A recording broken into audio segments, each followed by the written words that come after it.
Good morning. I'm Howard Husock, Senior Fellow in Domestic Policy here at the American Enterprise Institute and moderator of today's panel discussion, Making Urban Transportation Work. Making Urban Transportation Work. Dynamic cities are the engines of economic prosperity, but cities in the US and around the world face the challenge of making transit work. And to do so, they need to reconcile competing interests. The preference of some to drive their cars, and the need for cities to facilitate commerce by limiting congestion. The quality of life that comes with pedestrian and cycle-friendly cities, and the competition for space, the utility of mass transit, and the expense of building and maintaining it. All of this is playing out in the context of rapid urbanization around the whole world as cities from Mumbai to Bangkok to Lagos act as magnets for former rural dwellers. Then to complicate matters further, there are new transportation technologies. We see them on the streets of Washington. Scooters, e-bikes. In other cities, self-driving cars. To consider how to reconcile these interests, we're joined by a panel with an interest both in transit and in the health of cities more broadly.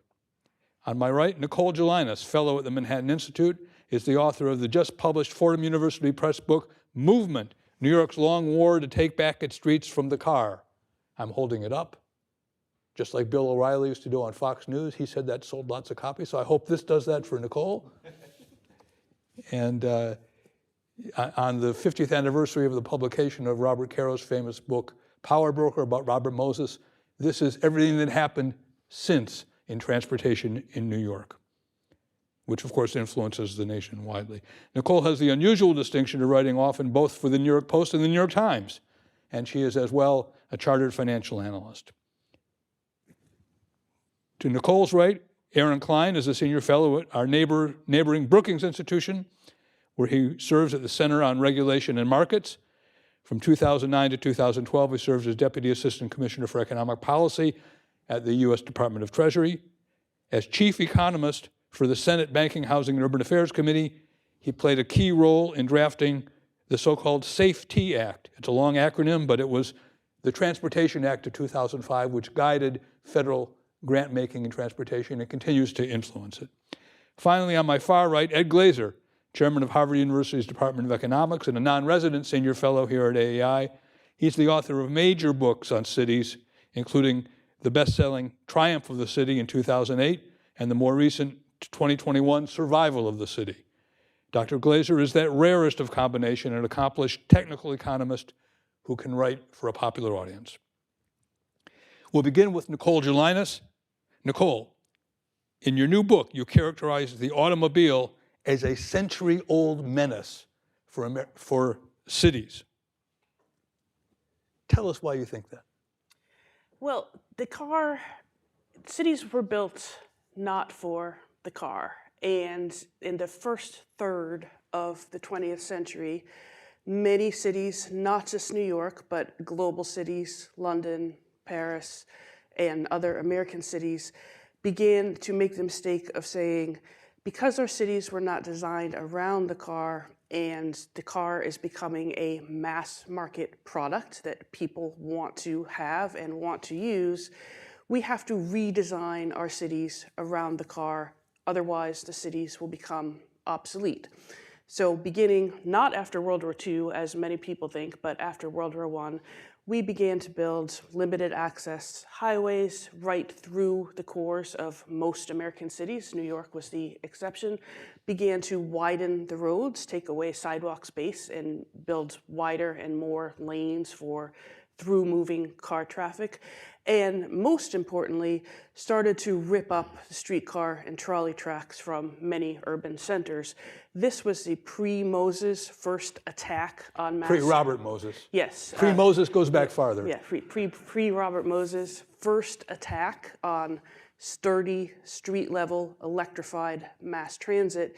Can't blame Robert Moses for getting rid of the streetcars. Who killed Roger Rabbit, right? Exactly, yes, if you watch that 1980s era movie. So the issue is not Do we want to have car-free cities? Of course we don't. The car has a place in cities, as Howard talked about, but the issue is, do we want the automobile to dominate our cities? So in the first third of the 20th century, we did not realize that providing more space for cars would allow them to dominate the streetscape. We thought they would fit in like any other form of transportation. But by their very nature, they are a dominant transportation mode. And we continued this philosophy until the late 1950s, when cities realized the real world effect that this was having on the urban streetscape, and realized if we rearrange our cities around the automobile, we're not going to stop the exodus to the suburbs. If you want a car-centered life, that's fine. That's a choice that many Americans, indeed most Americans, make, and we're a free country. You are free to do so. There are many places in the country and the world that you can live if you prefer to be in this majority lifestyle, but we are ruining what makes people want to live in a city.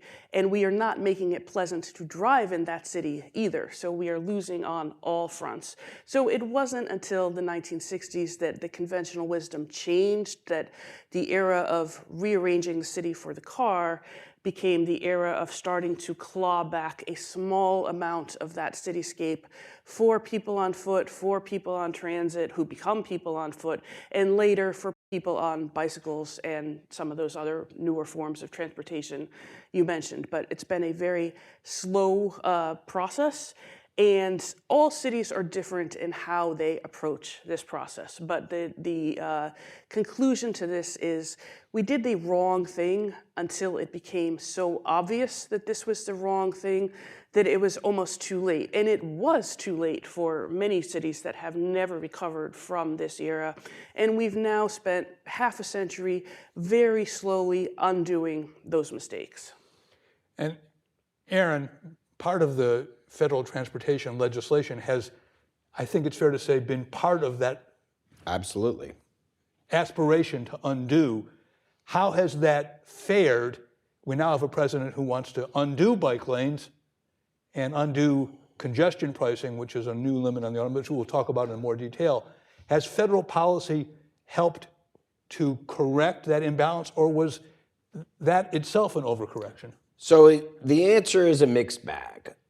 One of the things in safety that I was most proud of doing, and the book is fantastic. I highly recommend it. If you loved it crosses like the book Gotham and the History of New York level detail with Traffic, which is a great book about how you drive and why. And it's really interesting. One of the things I appreciated was the fights between different transit operators of the first half of the 20th century, the bus people versus the rail people versus cities. There was a huge amount of differences. One of the big mistakes federal policy made that we corrected in the bill I worked on was we made it illegal to operate an inner city bus facility, like a Greyhound, in the same place where you operated a transit facility. So for those of you who are familiar, I'm a one generation removed Washingtonian. I grew up here. My mom's from Jackson Heights, Queens, where my aunt is the 90-year-old Jewish lady on the block that never left, which Jackson Heights, Queens does not look like it did 90 years ago. Union Station, and then the bus facility. We pushed that out by law in a fight between the transit operator and the inner city bus. Well, what did you do? You segregated the people who rode the inner city bus, who tended to be lower income, tended to be racial minorities, right? Port Authority versus Penn Station. You see this done. So federal law precluded that. We fixed that. Now you can move a transit. We even did that in my town of Silver Spring, Maryland, where the bus station was around the corner from the subway station. Insanity, right? So in many ways, federal law has been deeply pernicious. Right? In other ways, and the book, this is one of my big points in the book, which is the book kind of like takes the positive side of the activists who stopped the urban highwayization in New York in the 60s and 70s. Famously, the Lower Manhattan Expressway. Correct. So I agree with that. That same thing happened in my town of Tacoma Park, Maryland. If any of you have driven on I-95 and you wonder why it abruptly ends just north of the Capitol on Massachusetts Avenue, it was supposed to go straight through. And by the way, it happened in Boston, it happened in Shreveport, Louisiana, it happened all over the country, anti-highway movements. And New York City, where parts of the BQE are, BQE is the Brooklyn-Queens Expressway, yes. they mitigate the impact on the environment, and parts of it do not. There are stark contrasts. Half a Okay, so there mile was a away. pushback against highways, but Aaron's about to tell us that he's a little uneasy with the pushback. So the same people that discovered all these tools to delay and the story of the salmon in the book and all these things, then realized they could delay everything. And now this progressive nimbyism has gone to delay subways, has gone to delay any development around for density and for affordable housing or for all the other things that make transportation wonderful. You know, we ended up in one part of the Red Line, we had a golf driving range on top of a The Red Line is subway a metro line in Washington, Correct. D.C. And we used to have a driving, I cannot think of a less efficient allocation of space than to put a driving range on top of a train station that's one of the main arteries into this city in a well-to-do suburb. And we're not talking about automobile driving. No, we're, Okay, I'm just... and I like to play golf.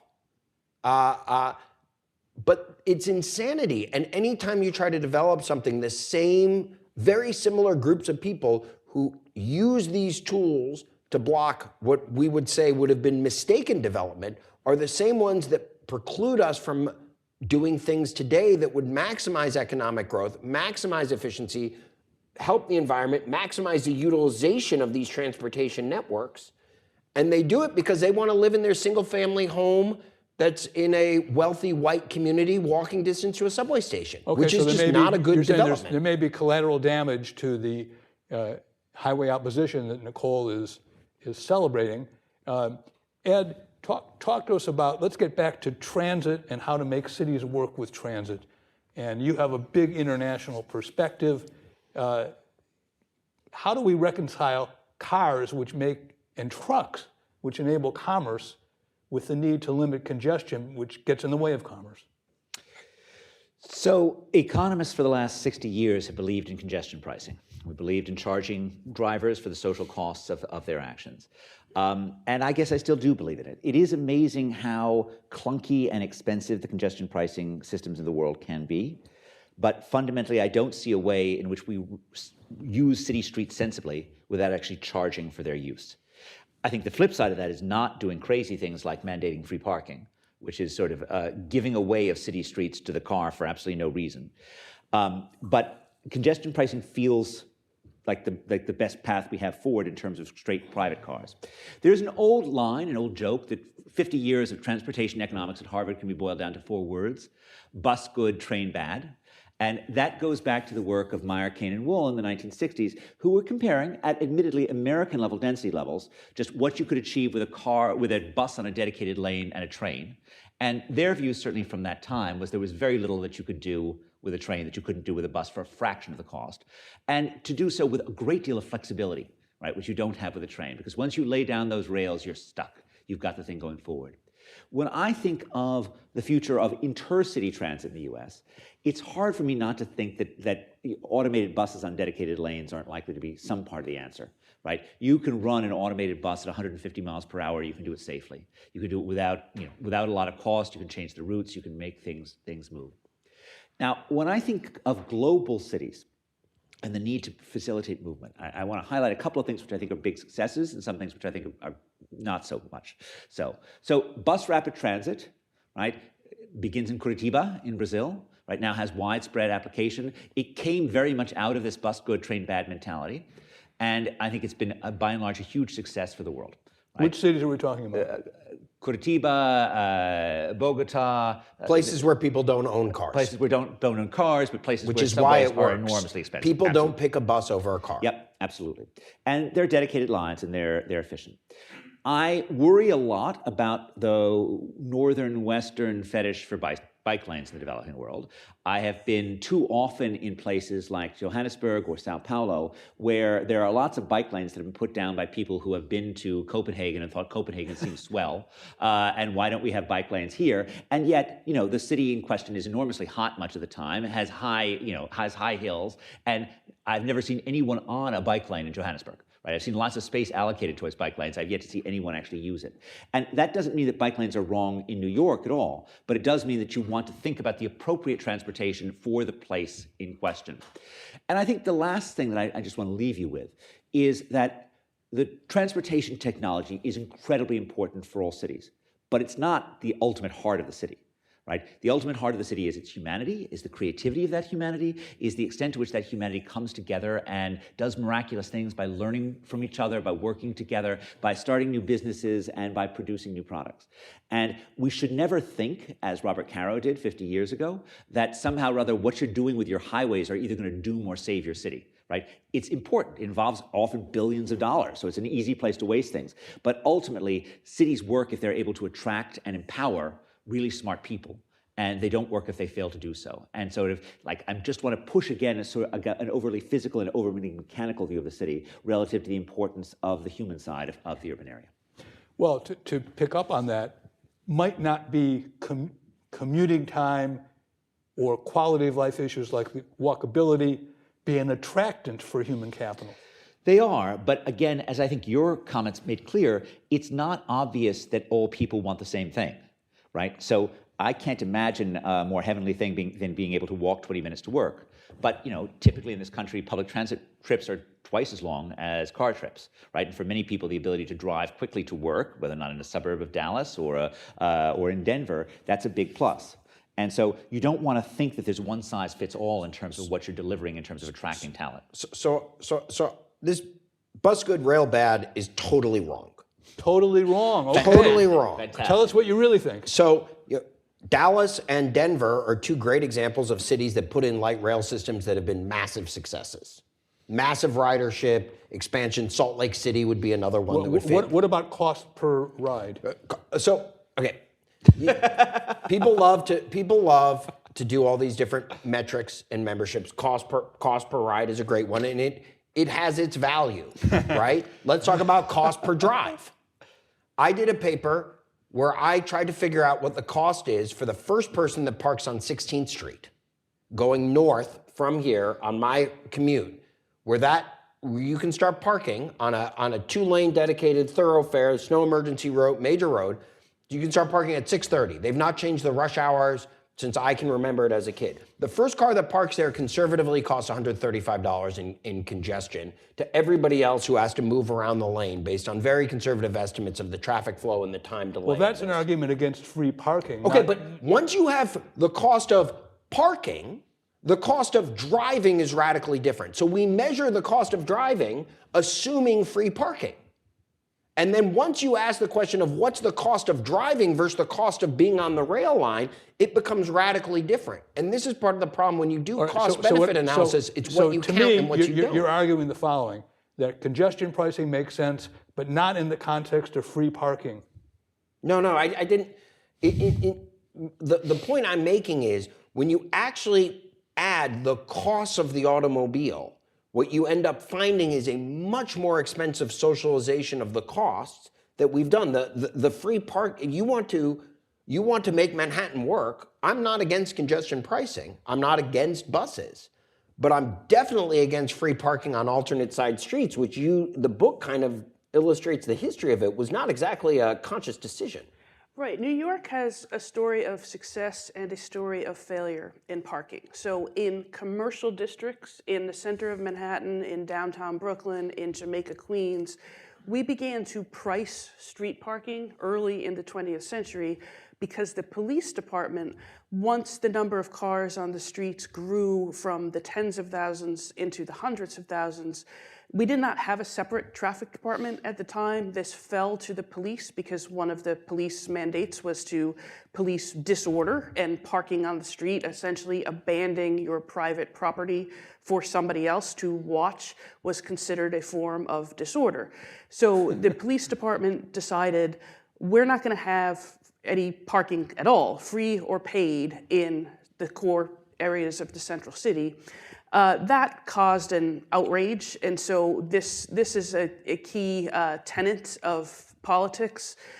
Start with something that people absolutely don't want, and charging for something becomes a more palatable option. So we went from no parking at all in the central business parts of the city to, yes, you can park, but you can only park for a couple of hours, and we are going to charge you. And the price to park in core Manhattan, actually, it comes close to what would be the market rate. It's not cheap. I need you to be Howard for 1 second. It's $100 a ride in Dallas. Yeah. That's actually what we're paying, $100 a ride. Yeah. So the idea also of arguing back against bus good, rail bad by somehow or other talking about parking being free is such a logical absurdity, given that no one was actually defending free parking, that the key is it actually worth $100 a ride to make Dallas take Dallas work? That's the question. So don't say anything about driving or free parking or anything like that. How much development occurs around a bus station?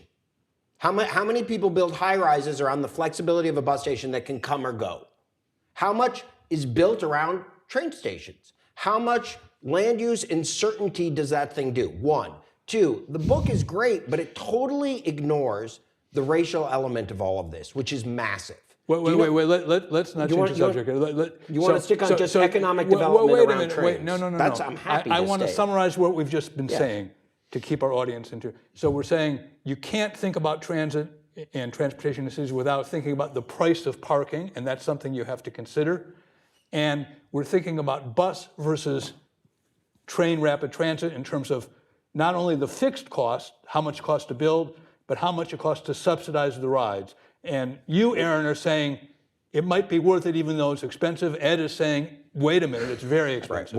Right. What I'm saying, absurdly would be the word that I would use. So I have sympathy to Ed's point that the cost of building trains in America is absurdly expensive. That is factually accurate. The rest of the world does it much better, cheaper, quicker. Part of the reason it's absurdly expensive are the processes used by the crowd that objected to highways in New York in the 60s are now used by that same crowd, frequently heavily liberal, frequently under the false guise of environmentalism, in my opinion, that drive up the cost of train construction. I hope that's a point we agree with.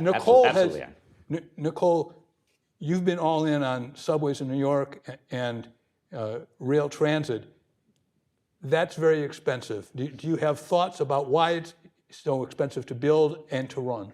Well, let me finish the other side of my parking point, because it actually gets to your point.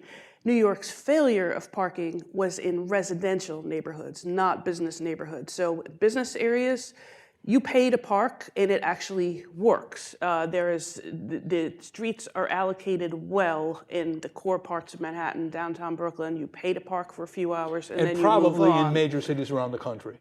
Yeah, that's fair. I think Tulsa was the first city to have parking meters. So in residential neighborhoods, that is not the case. We began in the early part of the 20th century to allow overnight parking outside people's homes. This was previously illegal. You would not keep your horse out on the street in front of your house, but when it became a car, this was an expedient decision, because as the growing number of car owners would come to the government and say, if you don't let me park my car on the street, where am I going to keep it? And the answer should have been, you build a private garage. There were investors building private garages, and they were complaining that they were empty because the free street parking was competing against this. Or it's so prohibitive to have a car in a dense urban environment that you do not have one. Instead, the city government, starting right after World War II, again, because it was losing people to the suburbs and wanted to compete with the suburbs, said, yes, you can park your car overnight in front of your house. So we have to be aware of implicit subsidies that are distorting transportation, is the way I would summarize your point. Ed made the point previously that bike lanes in Johannesburg are unused, which was an example of there's not a one-size-fits-all formula. In your book, you're very strong on bike lanes, pedestrian plazas, and mass transit subways. Is that a formula that should be exported? Yes, and with creating free parking outside people's houses, you created enough of a mass of people who own cars, even in New York City, about 40% of households, that makes it very, very difficult to continue to build out and support the mass transit system and other forms of Okay, transportation. but let's So- bracket New York and say, is this a formula that you want to export broadly, the combination of bike lanes, pedestrian plazas, and fixed rail mass transit? So the lesson from New York City as applies to other American cities is that there is no lesson. New York is a unique environment. It does not map well onto other American cities. We are the only American city where a majority of people use mass transit a majority of the time to get around. But there are some lessons you can draw from the fact that you can't draw a lesson from New York City. Okay, that's my concept. What Please are go on. those? What are those lessons? First, housing equals transit. So we hear over and over again, we have a housing crisis in the country. If you want to build more housing, what you are really saying, and this is kind of the inverse of what Aaron was saying, is that you want to build more transit. Otherwise, you are just condemning future development to tract after tract of suburban standalone houses where people become very isolated from job centers, from business centers. When people age, they become even more isolated because it's hard to drive 30 miles to the doctor to get your chemotherapy. Much easier to do that in a place that is denser. Density equals transit. You cannot, I'm not saying your city should want to become more dense, but if it does, then what you are saying is not that we need to build apartment buildings, you are saying we need to build a transit system to support those apartment buildings. The second lesson is transit is a workforce development program. So if you look at what happened after COVID, the first cities where transit ridership actually recovered to close to pre-COVID levels, it was not New York and San Francisco. It was Houston, it was Silicon Valley, it was places like Cleveland, where people take the bus to get to what we then called essential jobs during COVID. They could not do these jobs at home. So they were right back on the bus even during COVID, allowing people a frequent, reliable bus service. And frequent is the important word here. The bus can't come once every half hour. This is the opposite of a marginal tax to get someone into the workforce. Okay, so you're saying we should have denser housing and transit would be part of that, and it's a good thing. Ed, you've written lately a lot about the need for more housing and how zoning is an impediment to more housing, including an excellent summary of his work, which I refer to you in Harvard Magazine. Are you on board with what Nicole is saying? I think so. I would push back. So what I heard from Nicole was more density, which to me means in high demand parts of the US, making it easier to build up and making it easier to do infill projects, which I strongly endorse. And I heard a lot about buses going to those areas, which I also strongly endorse. I'm not totally sure they need to be as frequent as Nicole seems to think they are, because we do have like apps that enable us to do our time, and so it's less. But you know, this is a question of degree. It's a question of not. It's there. What I'm less sure about is whether or not we then need to spend billions of dollars on a fixed rail system on top of that, and that seems a much bigger jump for me.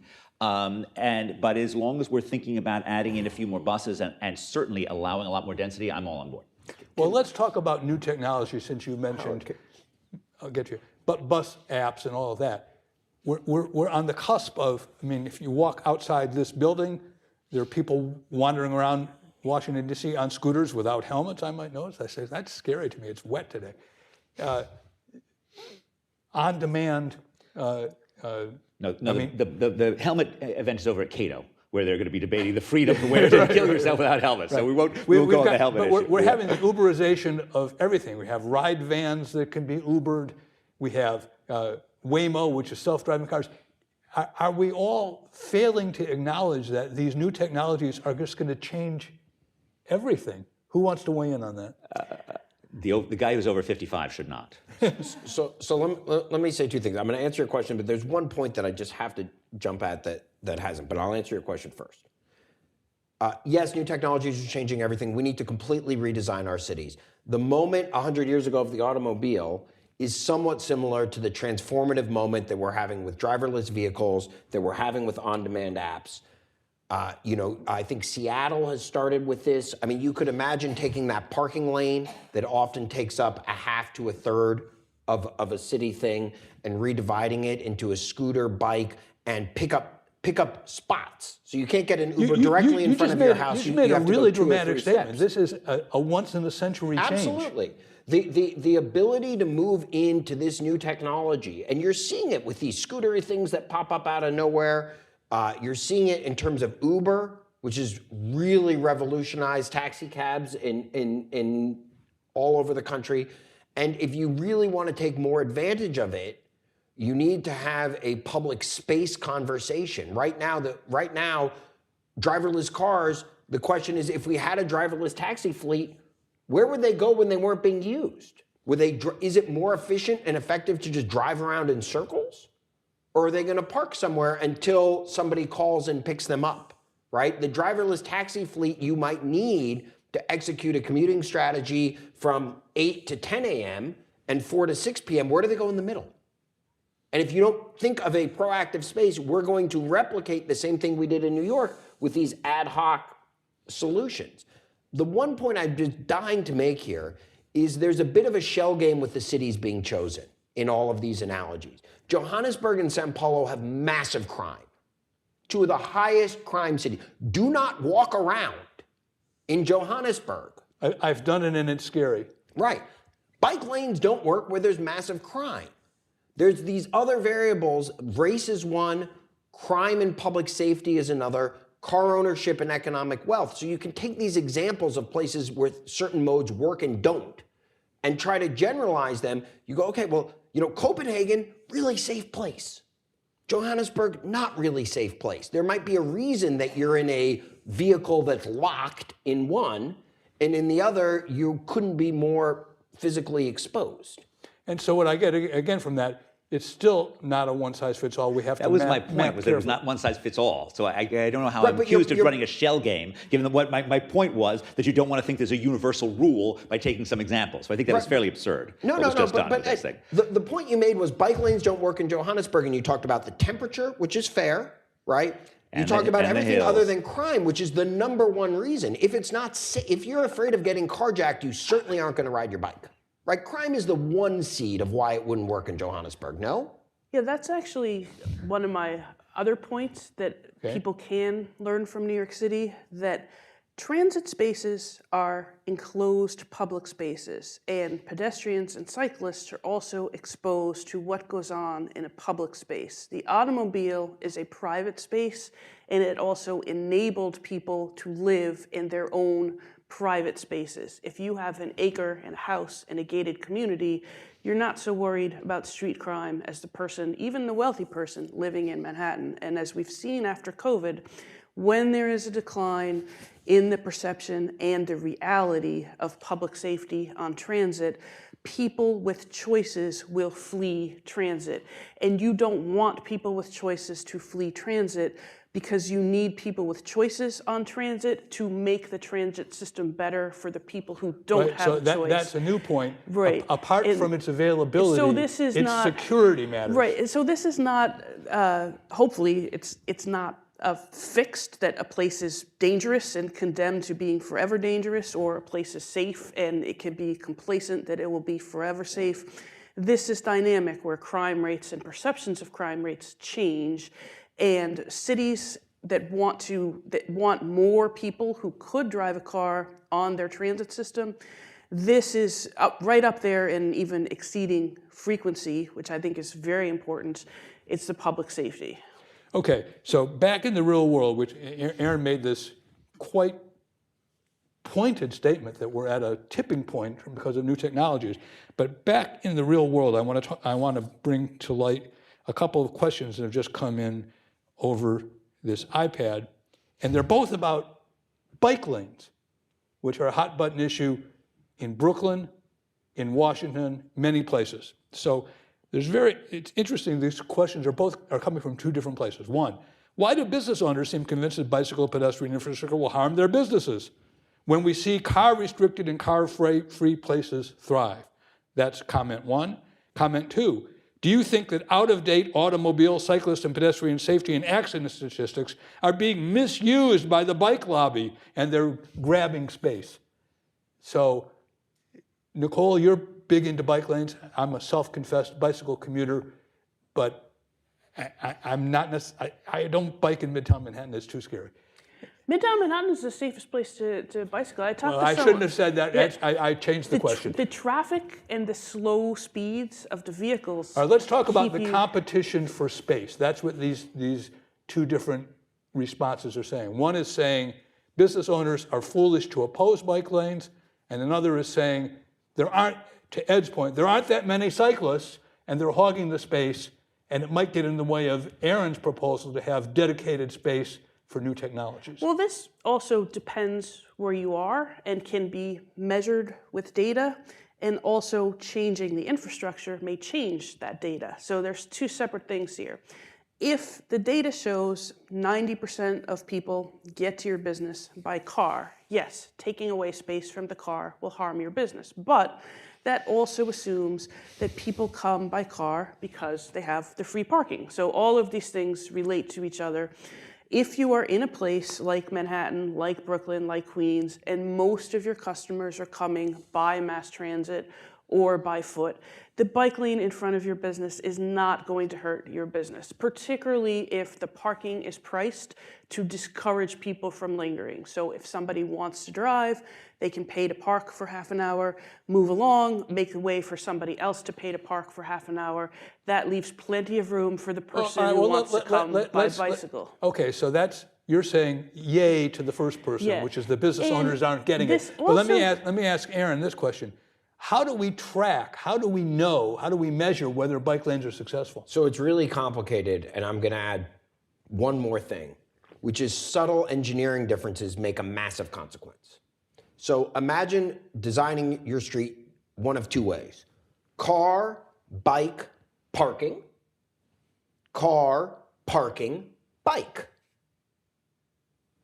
Very different in terms of safety and perception of safety for the biker. When the biker is next to the car versus when the biker is next to the parked car. And so this can so you can take a measure and say this city did bike lanes and they create this level of accidents or safety, and this city did bike lanes. But if you don't get down to that granularity of how it's structured, you can end up with very different types of things on a very fundamental engineering. The second thing is, Nicole said something deeply important, that it's not just safety, it's the perception of safety. I think of it like inflation, right? You have inflation is important, but inflation expectations are radically important and are separable.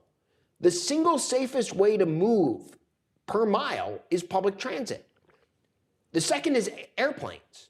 The horrible tragedy that just happened a few miles from here in National Airport was the first major passenger commercial aviation fatality in many years. Aviation has become incredibly safe, but people don't view it that way because there's something known as the illusion of control, right? 80% of Americans rate themselves as above average drivers. People think if they're driving, they will be safer. Only 80%, really?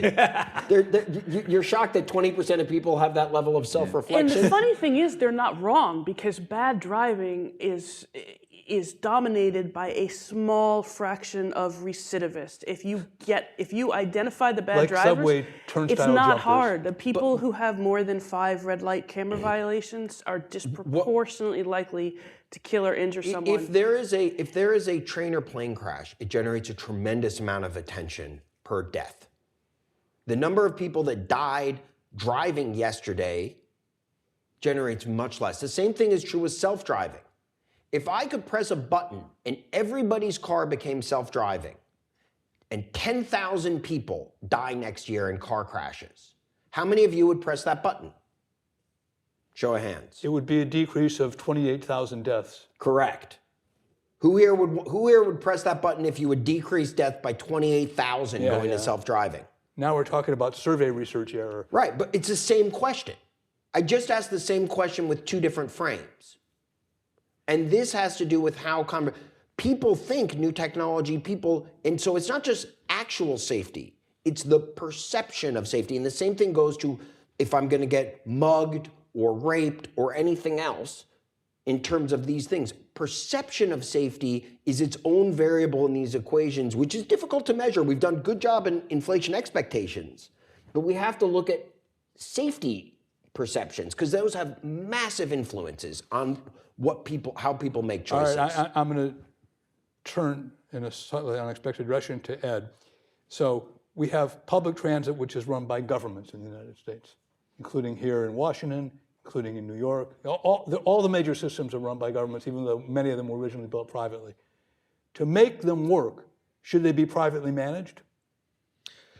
You know, I stand with Deng Xiaoping on this. You know, I think that if a Deng Xiaoping. Deng Xiaoping, the leader of China, who famously declared, and part of his privatization of China, that it doesn't matter if a cat is black or white as long as it catches mice. I think an ideological rigidity of either favoring public or private ownership of any particular asset is a mistake. And we should take each asset on its own face and figure out what management works best. So for example, let's just take private equity in general. The work of Sabrina Howell has looked at the impact of private equity in both health and airports. Okay, they do both things. Private equity in health, bad. Okay, at least according to Sabrina's findings. This leads to terrible outcomes when private equity takes over health. You're probably better off with some form of public management or a nonprofit management in health. Private equity in airports, fantastic. Okay, they're faster, there's more commerce in it, everything about it is better. So it's not a one-size-fits-all thing. I think there's lots of room for doing more privatization of airports in particular. I like the idea of, private, when I think about sort of autonomous buses going between two cities on a standalone highway that's, talks to the cars and has various electronics in it.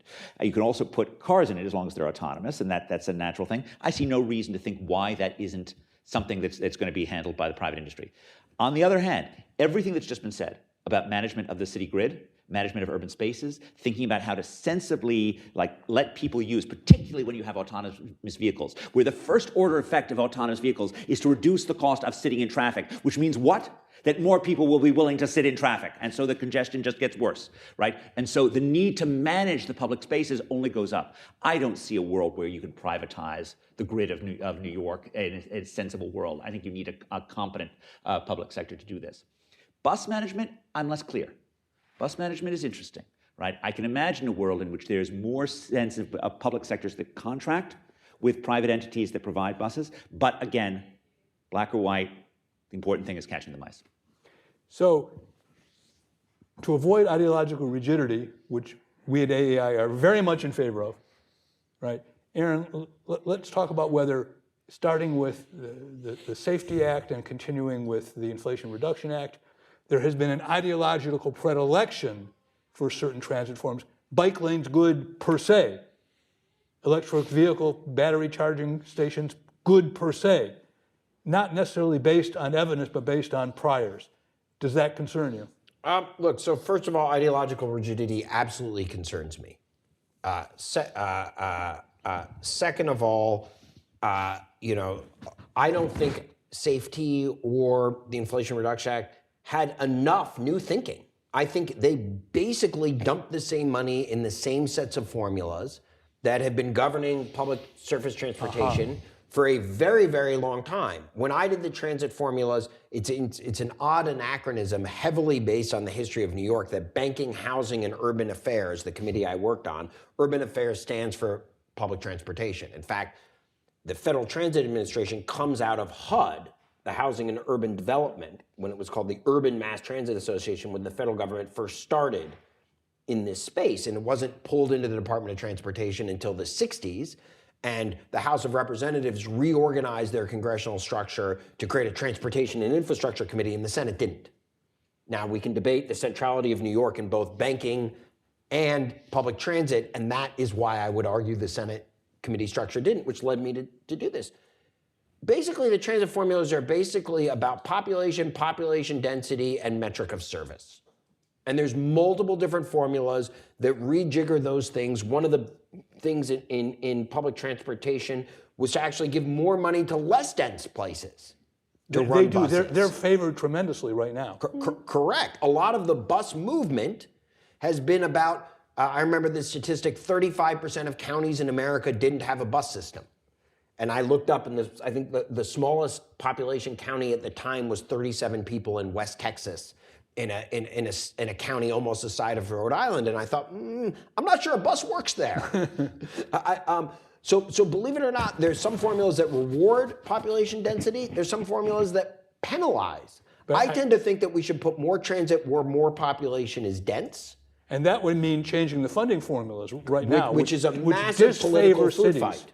Which disfavor cities. But you made a general statement that I don't want to have passed unnoticed, which is we continue to funnel money to the same purposes that we've been doing for forever, and that's misguided. What are those misguided purposes? Well, I think the misguided purpose is fundamentally to look at transportation as a way to get people from the suburbs to the central city to work and back again. And a complicated situation. I think technologies about where you work have radically changed. I think the idea that we all need to work in buildings together to manufacture things and then desire to go back to a quarter-acre lot is not the current reality of the future generation of production in America, or necessarily the way that people want to work and live. And I've tried to bring it up a couple times. There's a massive racial element in all of this. A lot of these conversations occur around integration racially and self-segregation racially. Well, that's very provocative. I'm not sure I'm connecting the dots. There was a lot of the book talks about the ripping up of trolley lines as a massive mistake. So DC was the second to last city to rip up trolley lines, San Francisco being the others. There was a huge trolley line that went from the city of DC to Glen Echo Park, which was the amusement park in the inner ring suburb of Maryland. That trolley line got ripped up right after Glen Echo Park was forced to integrate. A lot of the ripping up of some of these things that connected was driven by the movement of white people out of cities into suburban areas that were meant to be segregated, either by racial covenant within the deed or by structure. There's an interesting quote in the book about an African American in the 60s who talks about, that there were black wealthy suburbs. There were meant to be black wealthy suburbs in a segregated viewpoint. In Maryland, they were in Prince George's County. In I think it was in Queens. Yeah, Absolutely, in Queens, we Westchester certainly too. have not wealthy, but middle-class black enclaves in Queens and in Brooklyn. If you look at the design of the DC subway system, the red line connects two white areas that are deeply proximate to each other going through the center core, and the green line does the same thing in the adjacent county that is the largest African-American wealthy So what you're county. adding to Nicole by saying the mistakes that we made were inspired not just by a love affair with the car, but by racial animus. But by the desire to remain segregated. Right. And I think the desire to remain segregated is unfortunately still present in American society. It's one of these things where you have to ask yourself about preferences. And this gets to the comment about the bus. The car, you get to pick who you drive with. The bus, anybody can come on. Well, Ed Glazer did a fascinating paper several years ago about the decline of residential segregation. Do you want to comment on Aaron's point, Ed? Several years ago. That would be 30, Howard. That's a, No, you did a more recent one. It has been updated. I mean, the history of race and transit is fascinating and deep, and I certainly believe that race played a huge role in lots of planning decisions that were made in the middle of the 20th century. The broad path of residential segregation in the U.S. is that it essentially rose every decade between 1890 and 1950 across America's metropolitan areas. It remained relatively constant between 1950 and 1970, and it has declined for the 50 years since 1970. The decline, though, is an interesting thing that both contains successes and failures. So the reason why measured segregation declines is that formerly 100% white areas now are 5% African American. Now we're 7% African American. Now we're 3% African American. As relatively prosperous elite African Americans have found their way into places like Silver Spring, like places that are, Potomac, like places that once used to be 100% white.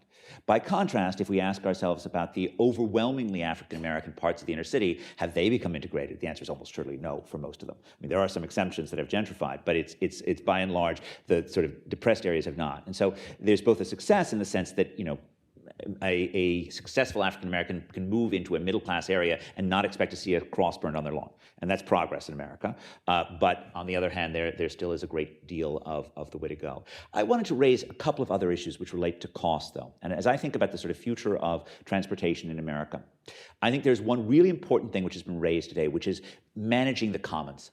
Right? Managing the sort of joint spaces that drivers and bicyclists and walkers all need to manage. And I certainly agree very strongly, I think we all do, that the mid-20th century was for far too much an era in which we just ceded this space to the car. I do not believe that there was ever going to be a middle 20th century without the car. I think that the technological dominance of the car in much of America was just assuredly going to happen. But that doesn't mean that I don't 100% agree with Nicole's view that too many of our older non-car-based cities gave away their space to the car just foolishly, just in a completely ridiculous fashion. So one part of the future is managing the space in the world of new technologies. Another part of it is where do we put whatever new stuff we're going to do? And that may be bike lanes, that may be highways, that may be something else. And there I just want to push strongly for the view that, cost-benefit analysis is boring, but it's really important. And we didn't engage in cost-benefit analysis when we tore up the trolley lines, right? And we should have. And when we go forward, we need to think about this seriously. But let me add in a third thing which has not been mentioned, okay? It relates somewhat to the high cost of building subways, the high cost of building highways. But procurement in America, let me use a technical term here, sucks. Okay, we are very bad at this. And one implication of the fact that we're bad at procurement being contracting by government for services. That's right. It's 15% of global GDP is public procurement.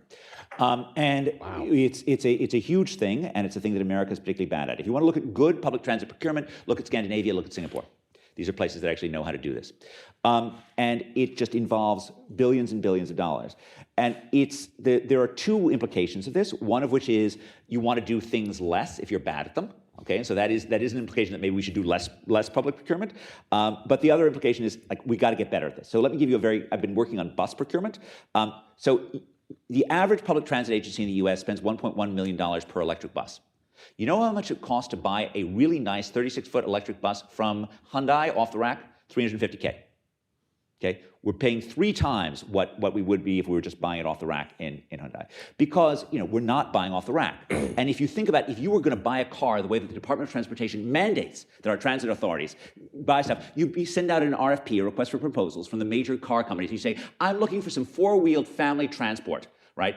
Please submit a proposal, and then we'll have an auction system, and I'll accept the lowest cost bidder. This is so crazy, the way that all of our tiny transit agencies buy buses, right? Or buy rail cars or do anything, that in some sense, we deserve the hell that we've gone into. And so the 3 things are managing the commons, right? Cost-benefit analysis to try to figure out better ways to spend. And third, figuring out how to make procurement efficient instead of woeful. So let me, on the third point, I totally agree. I wrote a paper. And based on my experience trying to promote pooled procurement. So fundamentally, the pooled procurement, DC, good. fundamentally, pooled procurement means governments pooling their procurement. So DC, Atlanta, and San Francisco built almost identical heavy rail subway systems at almost the same time that fundamentally work on the same set of cars. And in theory, the 3 of them could get together and say, we need to have this many rail cars over 30 years or 20 years or 10 years, and we want to have a contract, and we're going to pool this together. And there's immense efficiencies you can produce. Today, you're suggesting that today. In fact, we wrote something into law to try and promote it in safety about pooled procurement. Here's what happens. What happens is these folks are starved for cash for 5, 6, 7 years, and then the federal government comes with a giant influx. The influx goes to all 3 of them simultaneously. They all bid each other's prices up, looking at the same set of same groups instead of cooperating, and they all pay higher prices. In addition, I want to be very granular here because this is a searing experience in my life. Searing? Searing. Okay. There's a long-term contract between New York's MTA and Kawasaki. Kawasaki's plant to assemble, because under law in the US, they have to have final assembly and a made in America provision in America. So even though Kawasaki will design and engineer, blah, blah, blah, it's a plant in Lincoln, Nebraska. And in the American Recovery Act in 2009, the Obama stimulus, we're trying to put more money into public transit. And the way the government counted it, the money went to New York. Now, nobody was building these rail cars in New York. They're all being built in Lincoln, Nebraska. The senator that killed that money in the Democratic caucus room was Senator Ben Nelson of Nebraska, who looked at the formula for rail cars and said, Nebraska doesn't buy any rail cars, which is true. There's no heavy rail subway in the state of Nebraska. And I called his office like, dude, the money may go to New York in the formula, but the jobs are in Lincoln. It's the third, this is the plant in Kawasaki. And he changed his vote, right? No. So that was why it was searing. It was searing because the way that we account for things and the political dynamics of these things is when you give money to New York City to buy rail cars, it doesn't make a damn job in New York. It makes all the jobs in Nebraska. But the way the politics are, Nebraska complains the money's going to New York. All right, so we're going to turn to questions from the audience and from online in just a minute, but I want to ask Nicole, as our strongest proponent of fixed rail transportation, I think subways in New York, why does the Metropolitan Transit Authority, or the Metro in New York, why do they operate at such big losses? Well, And should they just continue to be bailed out? the procurement and the operating costs are not just important because we want to save money, they're also important because it affects what you build. So if you build a highway, it's very cheap and it has almost no operating expenses. If you build a train, you need, in New York City at least, you need 2 people on every single train every 2 minutes operating that train. 2 public employees. Yes, it doesn't. Maybe 2 passengers. To Ed's too, point, yes. it wouldn't matter if they're public employees or private employees, but you need 2 people on this train. So when you build something, you are creating for yourself a permanent operating deficit, and you are also vulnerable to work disruptions, which in turn push up your costs. So you can't, the New York City highway network, the bridge network, the tunnel network, it's not vulnerable to a labor strike. Nobody can go on strike and stop that transportation. There are no toll takers anymore. Right, and even if there were, if the toll takers had gone on strike, you just don't have tolls that day. There's nothing, you cannot stop the city of New York from working if you have a work stoppage with cars. But on trains, if you stop the system from working, you have no city economy, essentially, for a couple of weeks. So the leverage that having a high operating workforce, in turn, pushes up those operating costs. So these things work together. And if you look at the cost of running and operating a train versus the cost of building another lane of highway, the latter is much cheaper and often can turn a profit. So these things are not just for wonks, they have pernicious real-world effects. Sounds like a public union issue to me. I don't blame the public unions. I blame elected officials for not bargaining with the public unions assertively. Just like anybody else, public sector labor force gets away with what it can get away with. We all want to be paid the most that we can get out of whoever is paying us. But the areas in the US which are most dependent on public transit are also the areas which have failed to bargain assertively with public transit unions. Not saying Elon Musk, fire everyone and start over, but even something like over a 10-year process. Should we use technology to go down from 2 people on every train to 1 person? Wouldn't have to lay anybody off, could do it gradually, but they won't even think about these gradual concessions. And this does make it much harder to build and operate new transit. Okay, let's turn to some questions from the audience. This young woman here on the far right, my far right. Tell us who you are, if you don't mind. Yeah.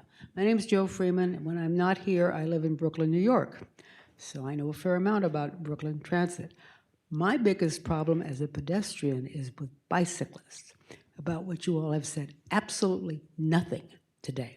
I've been twice Threats run, to pedestrians from bicyclists. yes, I've been twice run over by bicyclists, never been hit by a car. Bicyclists do not obey the rules. They're not registered.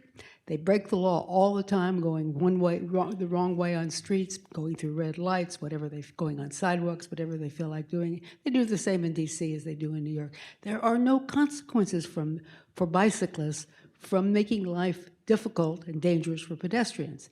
Would you please say something about how you regulate bicyclists? So my eldest son had a line when he was like 7 and had acquired a couple of younger siblings who were often up to trouble, which is, Dad, we need some punishments here.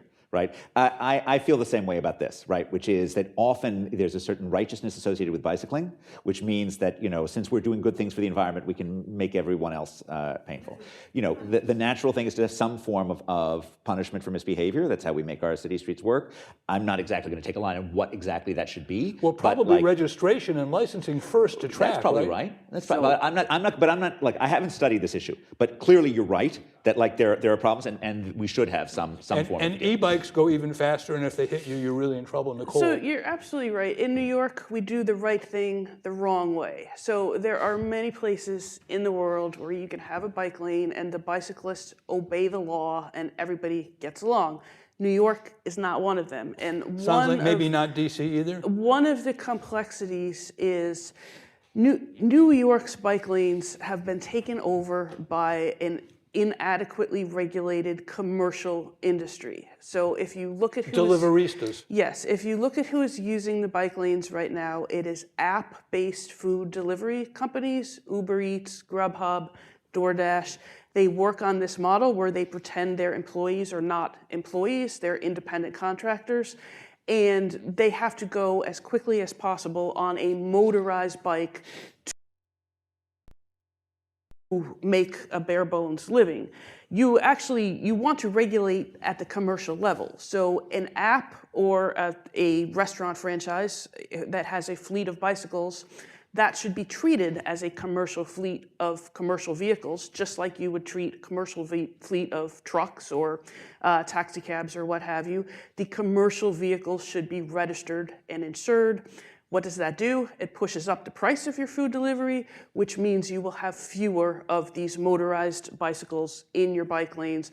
That solves a good deal, not all of your problem. And there are going to be fewer delivery drivers because they're being deported. Yes, but this also goes to your broader social and economic arguments. I see the ads in Union Station about credit cards. Oh, Congress wants to take your credit card rewards away. Well, you're going to see the same thing. New York City wants to take away your Uber Eats. Many things should cost more at the consumer level and actually include the cost of these externalities. That is very, very hard to do. It's political matter. Okay, sir. Tom Timberg. It's a fantastic. Hold the mic a little more close to your mouth. It's a fantastic panel, and I hope you're going to put it on your website, because a number of people who sit on committees with me and so forth would benefit from it if they'd pay attention. But I heard a little bit of a contradiction from Professor Glaser, who gave, incidentally, a lot of stimulating items. You said the Stick with the importance microphone, of sir. cost-benefit analysis, which is indeed there, but we have a second element, which the cost-benefit analysis we have usually concerns itself with direct inputs. And a lot of the discussion here is factors that should be considered in cost-benefit analysis, but are normally are not. My guess is if the Corps of Engineers is generating the relevant estimates, these will not be included. So I wonder if you're emphasizing cost-benefit analysis, you might not also emphasize indirect and broader factors. Thank you. I agree strongly. Let's just go to the next question. That's totally right. So you're totally correct. Would you include the social cost of carbon, though? Yeah, sure, I would. Of course. But we should let's get more questions rather than be like, this is clearly correct. And I think we're in a golden age of improving cost-benefit analysis, and absolutely right. Okay, sir. Yeah. Atman Vakil, AEI. My question was about cities which are growing and developing very rapidly, and they already have a core transit network. That but as don't have one or do. they already have a core transit network, but the city is growing much faster, and that brings in more cars. So my question is, how do you think about expanding that? I tackled that in safety. So part of the problem in safety that Are you talking about U.S. cities or international cities? So part of the problem I faced in safety was that it was being Safety done, is the name of the legislation. correct. It was an update of ICE-T. So ICE-T, or T21, sorry, T21 was done in 1998. Safety was finalized in 2005. We were working on it. What happened in between the 2000 census? So population density metric of service. Well, the 2000 census changed the population. And so we were allocating money now on the base. So if you didn't change a single word of law, just re-up the money, some states looked like they lost money and some states looked like they gained money. But by 2005, we're allocating on the basis of 2000 census. Abstractly, what you want to do is allocate on the basis of 2030 census. So Extrapolate. you want to project. You want to, look, it didn't take much in 2005 to realize Las Vegas was going to grow. And Detroit and Cleveland and Pittsburgh, probably not so much. And so we put in I think the gentleman's asking another question about not how to direct federal funds, although it's part of it, but what's the right extension, if any, of transit? But hold on one second. I just want to say, we put in a new formula called growing states, where we allocated money to build transit on the basis of our projection of your population in the future, as opposed to allocating money But I want to get back on what kind of transit should be built, and Ed's leaning in, and I'll get to Nicole. So in much of the developing world, you want to think of there as being two rival technologies. One, a technology of the rich, typically in Western of some form, and one, a technology of the poor. So for example, you can compare pit latrines with a modern sanitation system. You can think about a steel shack versus a high-rise public housing structure. In the case of transportation, the two technologies are typically jitneys, right, which come in different jitneys, bodas, what have you, various forms of moving around, run by poor people for poor people. And something like bus rapid transit or the GO train in Johannesburg or what have you.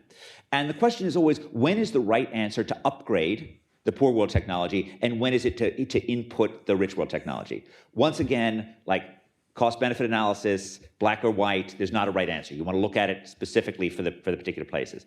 I think there's a lot to be gained from upgrading jitneys. I mean, there's amazing work that's been done around safety and jitneys in various parts of Africa.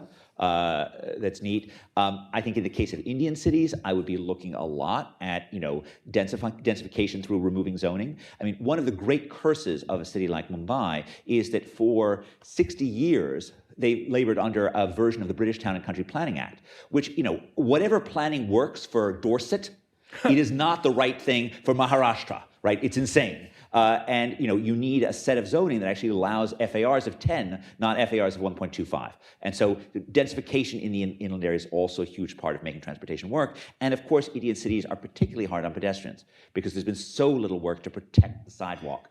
And it's creating a system which you can have dense buildings next to dense buildings. And I would just make a pitch on this, which is, for me, the most exciting things that are happening in cities are in the developing world, and the most exciting things in the developing world are happening in cities. And I think the vocation of trying to make the cities of the developing world more humane, more livable, better places of opportunity, I think it's one of the great vocations of the 21st century. Yeah, I'm just back from Mumbai, and there's 1 million people living in a place called Dharavi, which is an informal slum, and it doesn't have access to transit. They have to make long walks to get to transit. And I assume you would marry new technology with the jitneys, because you could have app-based riding. You certainly can. I think it probably is doable. I mean, Dharavi is an amazing place in terms of energy. I mean, you walk through it and there's like guys who are like sewing undergarments. You think you're on the Lower East Side of New York in 1905, and then there are guys who are like recycling boxes, which means you tear them up and you turn them inside out so you can't see the old labels, and you put new labels on them. And then there's like a ceramics cluster, and the people are so sort of proud of their works they won't even take money for you. And you just feel the utter genius of sort of Indian entrepreneurship and the Indian people. And then you realize, like, there's a kid outside who's defecating in an unpaved road, drinking water that's unfit to drink, and the transportation is a huge issue.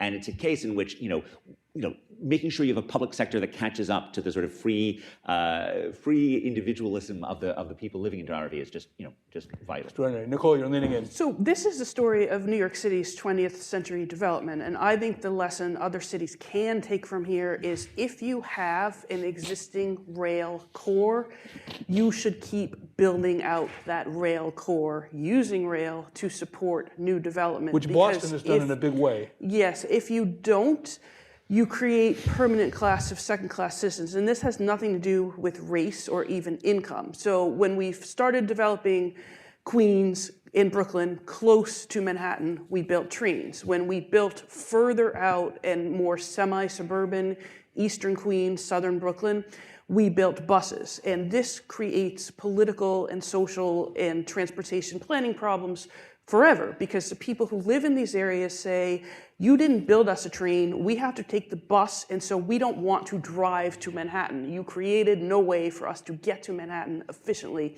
If you've got that rail core, it is worth it to keep building that out to new areas of the city and areas of the suburb where you have something more like... And I suspect we don't have a consensus on the panel on that. I don't agree that you can fix this with technology. I think the technology is a trap that if you need bus frequency. If I am looking at the app and the bus isn't coming for 25 minutes, if I have a choice, I will call an Uber or Lyft. The reason that the Washington Metro works well or that the New York City subway works well is that you don't need to look at the app. It doesn't matter if you missed a train because a new train is coming in 2 minutes or 5 minutes. If you miss the train or the bus and there is not another bus coming for another half an hour, this screws up your day to such an extent that you are not going to use... I don't agree with the late left-wing journalist I.F. Stone very much, but he had a wonderful line once. There's nothing lonelier than waiting for a public bus by yourself. Right, And that is true. Let's get to... We got 3 minutes and we got 2... I'm going to get this young woman in the middle here first. She's been waiting... Why don't we just take the questions, Howard, and then we'll just do a lightning round response. response. Let's take all the questions. Yeah, just want to ask about the Johannesburg example you mentioned earlier. So I'm not really familiar with Johannesburg's bike network, but I know that there are cities in Scandinavia that are like constantly covered in snow, and the people there bike because they have a cohesive bike network that gets them to where they need to go. The system is tied together. So I would ask, in terms of cities, like you mentioned, Professor Glazer, like Johannesburg, and the one in Brazil where people don't really bike, do you think that the environmental factors like the hills and the climate matter more, or do you think it's the fact that you might have, an isolated bike lane here that doesn't actually connect you in a cohesive network to where you actually are trying to go? Question one.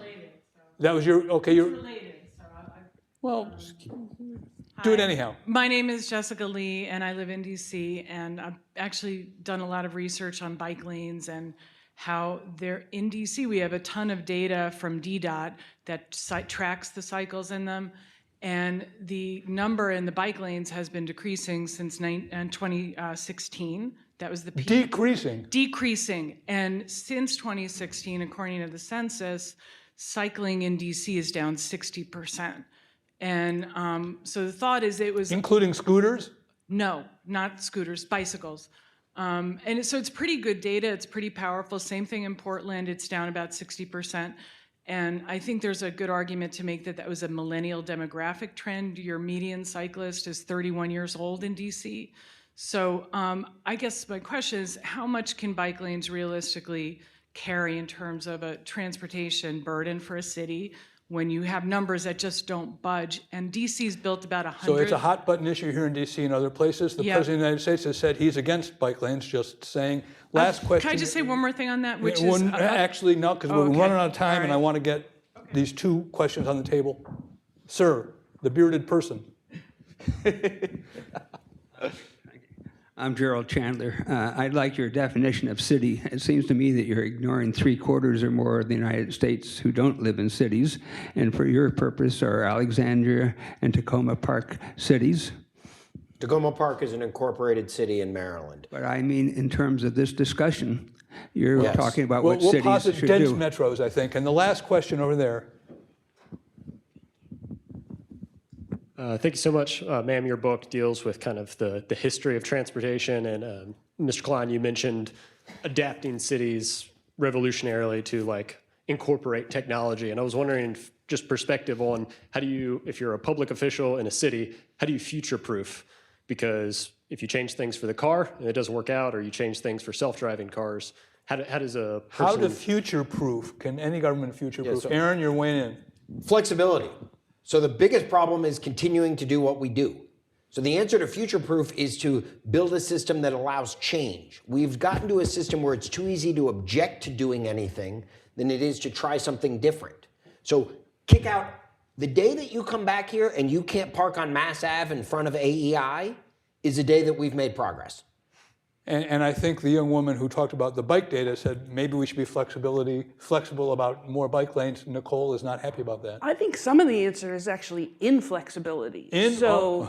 We made the mistake starting around 2010 when Uber and Lyft came along, and Well, he's pro-flexibility, you're anti-inflexibility. That's the same thing. yes. So, well, no, I'm in favor of inflexibility. Oh, okay. And Uber and Lyft's their argument against mayors who wanted to regulate them, because mayors could see that this was just encouraging people to get into a car, in many cases get out of mass transit, get off the subway and the bus, because the price of taking a car was much cheaper under these apps. Well, this was not a good thing. In terms of future-proofing, which is the gentleman's question, there was a failure to anticipate.